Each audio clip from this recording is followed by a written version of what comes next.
मेरे प्यारे भाइयों बहनों और बच्चों, आज मैं काफ़ी समय के बाद आपके सामने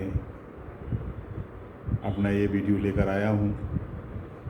पीछे कुछ यात्राएं थी, तबीयत ठीक नहीं थी, तो मैं आपके लिए कुछ लेकर नहीं आ पाया। आज मैं आपको पीछे जो मैंने आपको बताया, क्लास 6 के बाद, 8 के बाद, 10th के बाद, या जो 10th ड्रॉप आउट हैं उनके लिए 12th के बाद प्रत्येक स्ट्रीम के लिए कौन कौन से कैरियर ऑप्शन हो सकते हैं,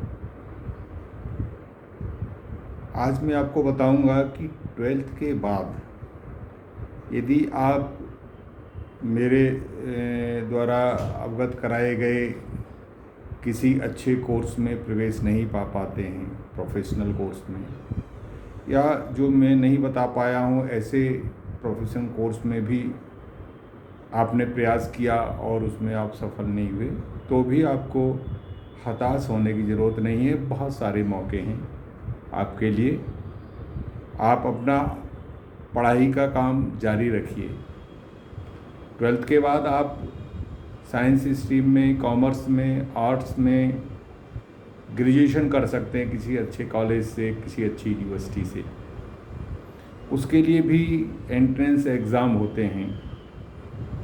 इलाहाबाद यूनिवर्सिटी में, बनारस यूनिवर्सिटी में, अलीगढ़ यूनिवर्सिटी में और बहुत सारी प्राइवेट यूनिवर्सिटियों में भी ग्रेजुएशन में प्रवेश के लिए अच्छे यूनिवर्सिटी में, अच्छे कोर्स में प्रवेश लेने की परीक्षाएं होती हैं।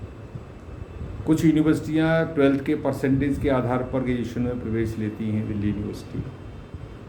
अब इस वर्ष गवर्नमेंट ने एक नया रूल लेके आई है, यूजीसी, यूनिवर्सिटी ग्रांट कमीशन, कि अब सारे कॉलेज और यूनिवर्सिटियां 12th के बाद ग्रेजुएशन के लिए एंट्रेंस एग्ज़ाम लेंगी, सरकार वाली जो यूनिवर्सिटीज़ हैं, तो उसके आधार पर वो प्रवेश होगा और उस एग्ज़ाम की जो मेरिट है उसको दूसरे प्राइवेट कॉलेज भी इस्तेमाल कर सकेंगे और उसके आधार पर वो प्रवेश दे सकेंगे। तो उस माध्यम से भी अच्छे कॉलेज में आप अगर ग्रेजुएशन करते हैं, ग्रेजुएशन का मतलब है स्नातक, स्नातक से तात्पर्य मेरा बीए, बीएससी, बीकॉम, इन कोर्सेज से है।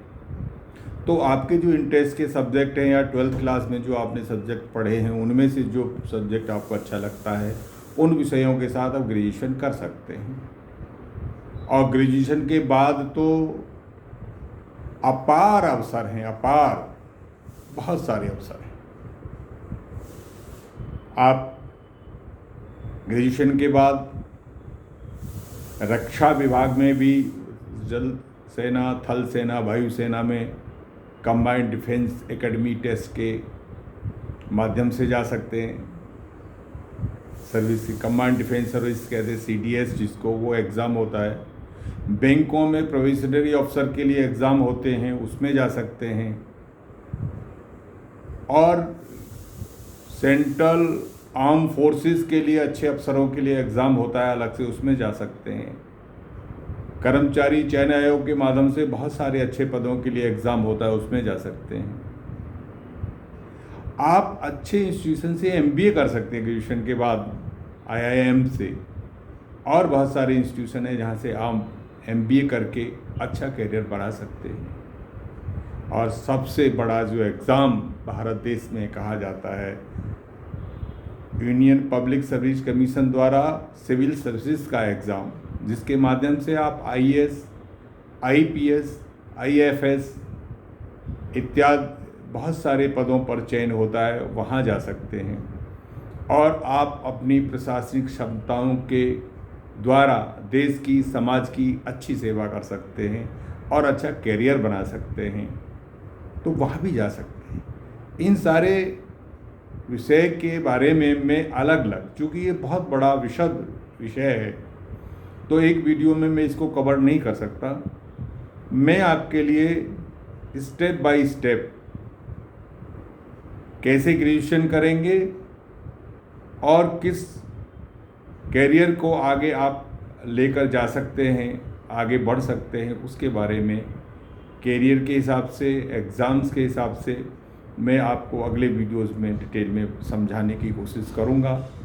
अभी बस मैं यही बात कह के अपनी बात समाप्त करता हूँ कि अगर 12th के बाद आपके मन के मुताबिक किसी अच्छे इंस्टीट्यूशन में आपका किन्हीं कारणों प्रवेश नहीं हो पाया है, आप जो प्रोफेशनल कोर्स करना चाहते थे, चाहे इंजीनियरिंग, चाहे डॉक्टरी, चाहे लॉ 5 साल का, चाहे 5 साल का MBA या अन्य कोई वेटनरी साइंस का, बी फार्मा का, या जो मैंने पहले वीडियोस में आपको बताया नहीं हो पाया, तो बिल्कुल हताश मत होइए, हिम्मत मत हारिए।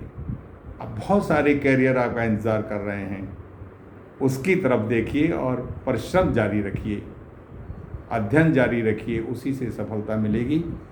मैं इसी बात के साथ अपनी बात समाप्त करने से फिर एक निवेदन करूंगा कि इन जानकारियों की जिस स्तर पर भी आवश्यकता है, आप उनको ये संदेश भेजने की कृपा करेंगे और मेरे इस YouTube चैनल को पढ़ो बढ़ो स्वावलंबी बनो को सब्सक्राइब करेंगे, बेल आइकॉन को दबा देंगे ताकि समय समय पर अपलोड किए जाने वाले वीडियोज़ का नोटिफिकेशन आपको मिल सके।